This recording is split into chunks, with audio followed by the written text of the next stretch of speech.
Good evening. Got my housework done, so now it's time for another video. I'm going to open the second mega box. First mega box was very lackluster, so we'll see how this one goes. Before I do that, the two cards I got in the mail today have a Justin Masterson auto. He was a guy that I was following back when he was a rookie, and then have a rookie card autograph relic of Clay Buchholz, who was a really big name back in the back during his rookie season, which I think was either 2008 or 2008.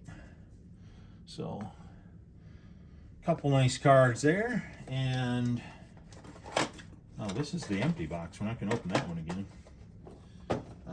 Here's the full one.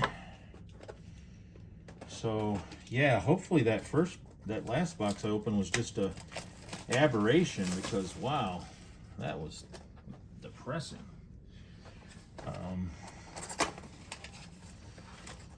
And now I have a backlog of stuff to open because I got 4 things one day and 2 things the next day, and but that's a good issue to have, I guess. And as usual, if you haven't watched the last video, you get 4 regular packs.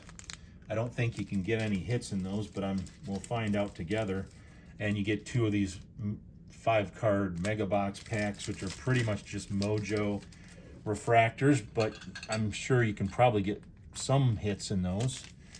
Before I do this, I'll do shout outs to Ethan at ethan.s5893, longtime subscriber and commenter, and I've watched some of his videos. He does some openings of different stuff too, and some through the mail stuff, and so thanks to Ethan for continuing to watch the channel and comment and stuff. And to a new subscriber, TCB Sports Cards, all one word, capital T, capital C, capital B, Sports Cards, who also does some openings of packs and boxes and different stuff. And thank you to him for subscribing. And so I'll put those in the description as well. And we'll get started here. You go through these pretty quick when it's only 6 packs, but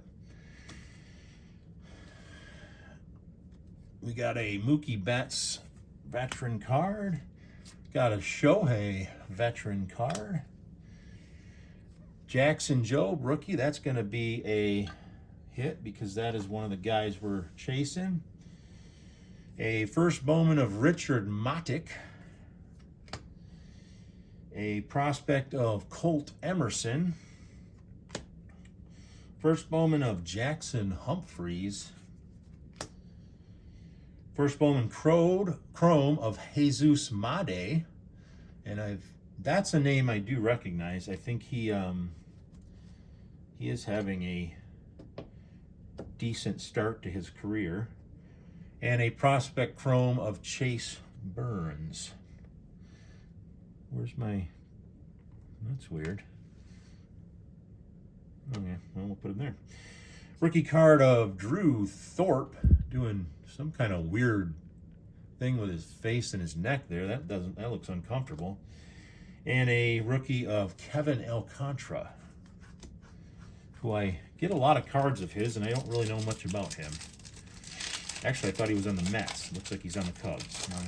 That shows you how much of a Kevin Alcantara follower I am. Next pack here, we have a Shota Imanaga.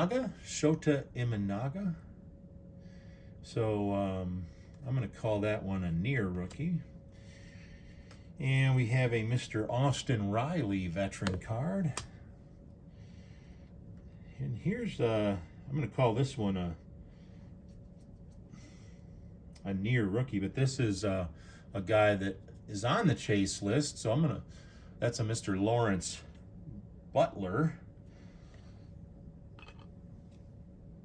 A first Bowman of Peyton I don't know how to pronounce that. Eels or Ellis or Ellis, I don't know. Put it in the comments if you know. A prospect of Lazaro Montez. First Bowman of Chase Mobley.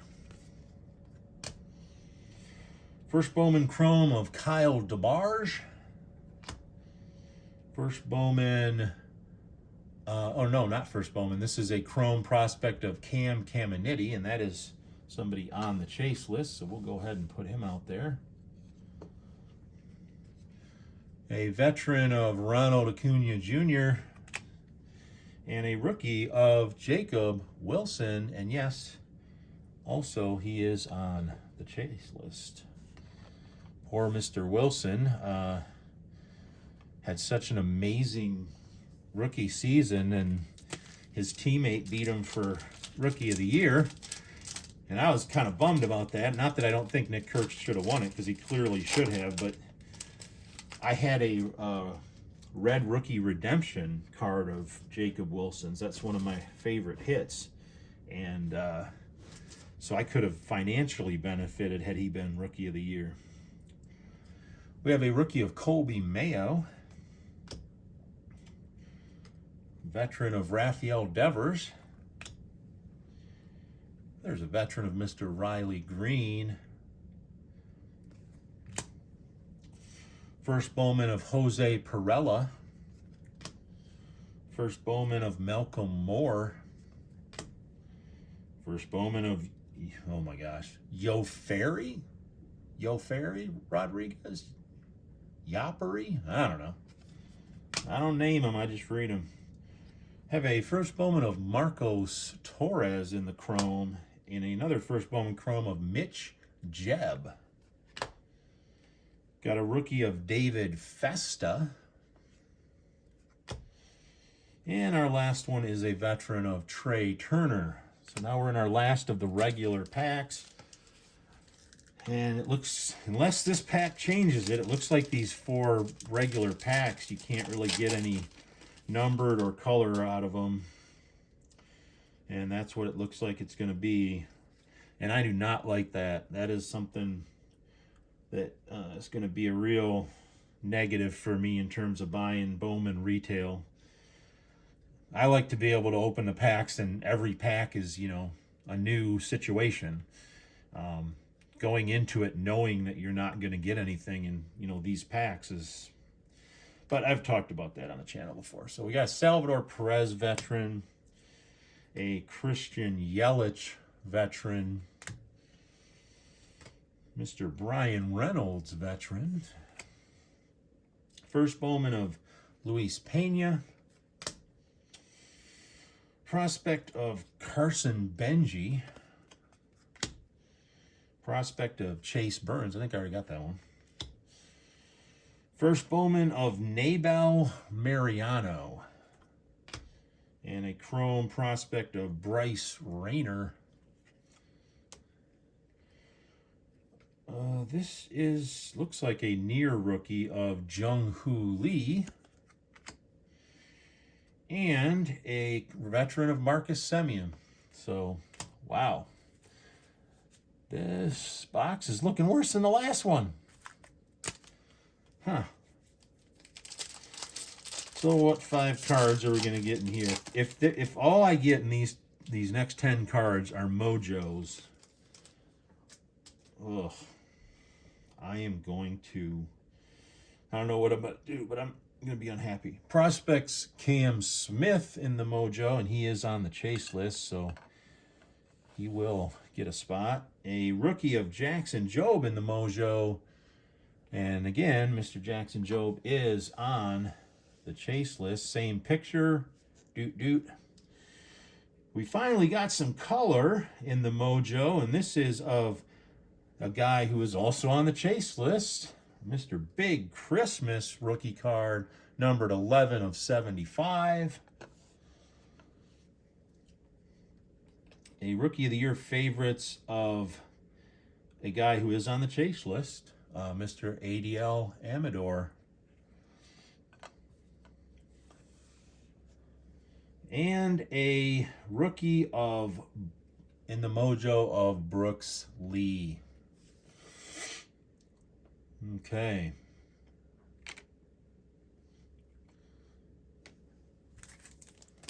So at least we did finally get a numbered colored card. And it just happens to be somebody on the chase list, Mr. Big Christmas. Although his off season has been questionable, but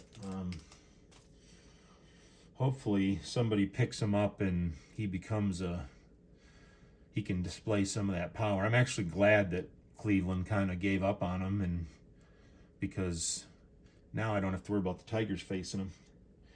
We have a rookie mojo of Hurston Waldrop. A veteran mojo of Freddie Freeman. It's kind of cool looking because it has that 105 that's also kind of mojo-y. So that's kind of cool. Hey, we got an auto. See, this box really redeemed the Mega. I mean, I'm not going to say it, make me want to run out and get more Mega boxes. It is an auto, but it is an auto of a prospect, not a first Bowman, and it's somebody I've never heard of. This is a Mr. Eduardo Tate. But it is an auto, and I'll give credit where credit is due. We have a VIP insert of Cooper Pratt. So far, the two inserts I've gotten out of these Mega boxes are Rookie of the Year and VIP. And we end with a first Bowman mojo of Eduardo Quintero. So that puts us at, what do we want to say for this box? Ooh, it's definitely going to be better than the C- the other box got. I hit twice as many. I think in the first one I hit 8. This time I hit 9. No, in the first one I hit 4. This time I hit 9. That's how much of a difference there is. I do think I was a little bit more generous with my C- on that box, because I could easily have seen that down as low as a D. This box, I got an auto, I got a numbered card. The numbered card was also a chase. And I did get a very nice amount of chase players. It's kind of hard not to get a chase player when your list is as big as the 2025 Bowman list is. That is definitely not true of a lot of these boxes that I open. Some of them have very few cards that I'm actually chasing. But Bowman as a brand and as a product usually has a much bigger chase list because, and I've gone over this in previous videos, but since Bowman covers prospect, veteran, and rookie, that chase list gets pretty big compared to some of the brands where prospects aren't part of it, or if it's a prospect release, the veterans and the rookies aren't part of it. So that helps the Bowman really stand out as far as a product worth going after.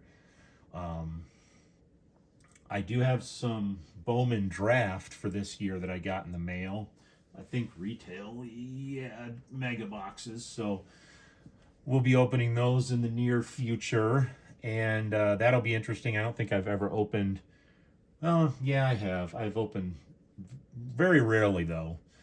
My biggest thing with Bowman Draft is I love the product, but they're so expensive that it's insane. I really wanted to get some Bowman Draft, like a hobby box or, God forbid, a jumbo box when those were released, and it was, I can't remember how much it was, but we're talking like in the $400 to $600 range for a box of cards, and that's tough. That's a lot of money to spend on baseball cards, but they do have a little bit more value to them. They do hold their value better than I think a lot of other releases do. So there is some justification for it. But as for this box, because I'm going to finish up this Bowman 2025 Mega before we move on to what's our next one we're going to open this weekend, either tomorrow, later tonight. Not sure. Well, I was thinking Tonight's Friday. Tonight's Saturday. Oh, well, I guess we only have one day left of the weekend. That makes me sad. Probably tonight or tomorrow, I'm going to start into. I have a couple boxes, a couple hobby boxes of 2022 Panini Prism draft picks, which is an interesting release that I've not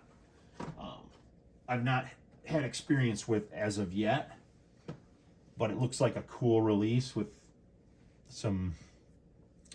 Since it's 2022, some of the players actually will have now shown up in the pipeline with some of these teams. It's probably gonna have some guys that didn't amount to anything relatively soon into their careers. They may still be in development, or they may have washed out, but hopefully we'll get some names that'll be recognizable.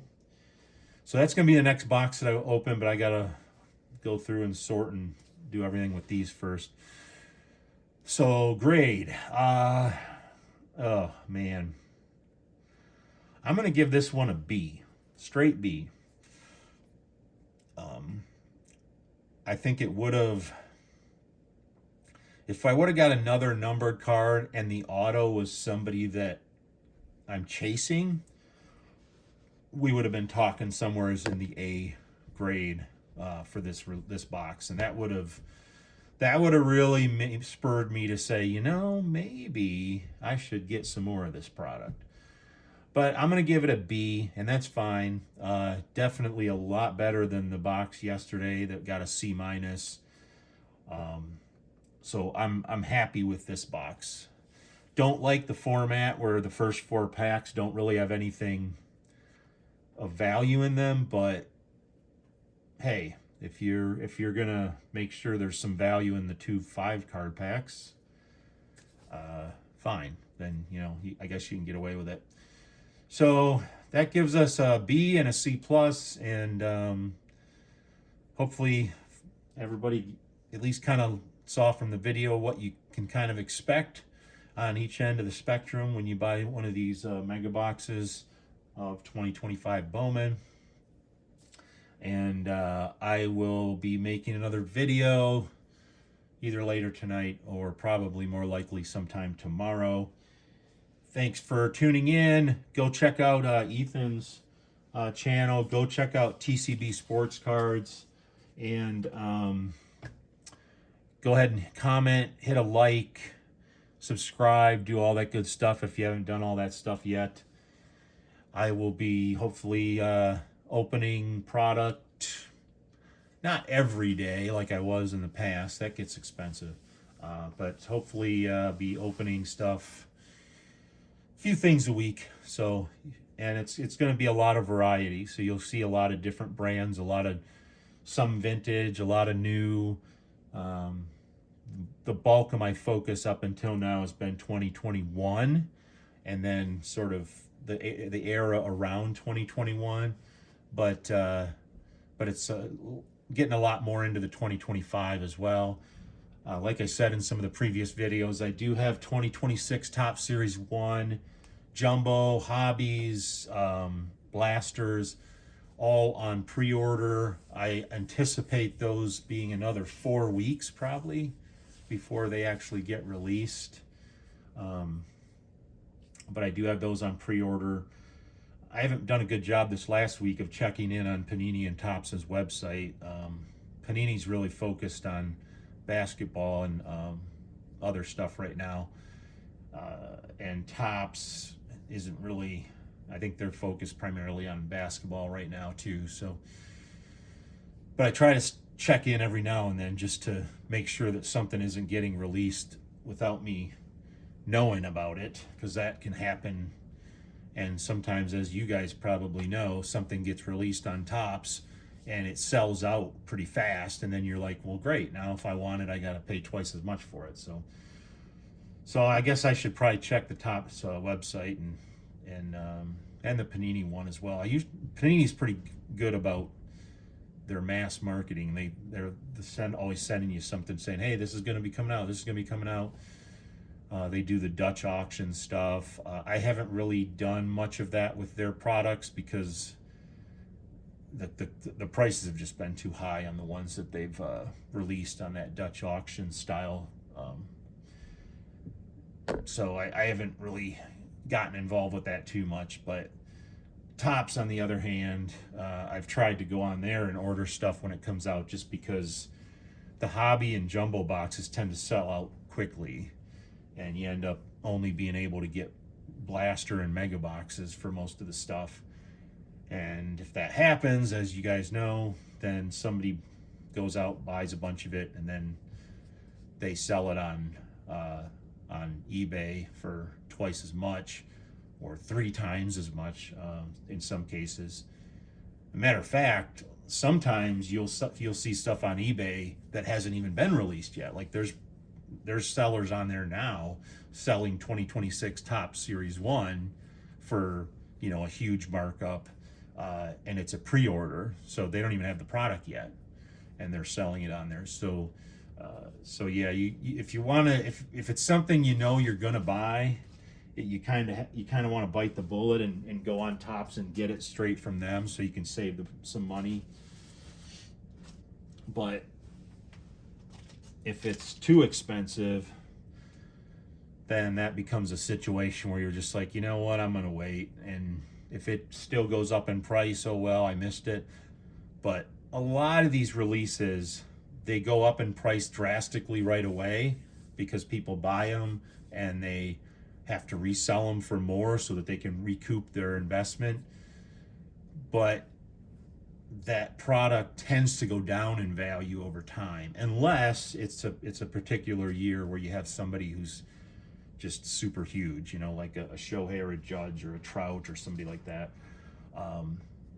But yeah, when they first come out, the resale is very unfavorable to the collector. A lot of these boxes that I get, you know, I kind of only get stuff if it's a reasonable priced product, and a lot of these boxes they sell for less than what the resellers bought them for. You know, 3, 4, 5 years later.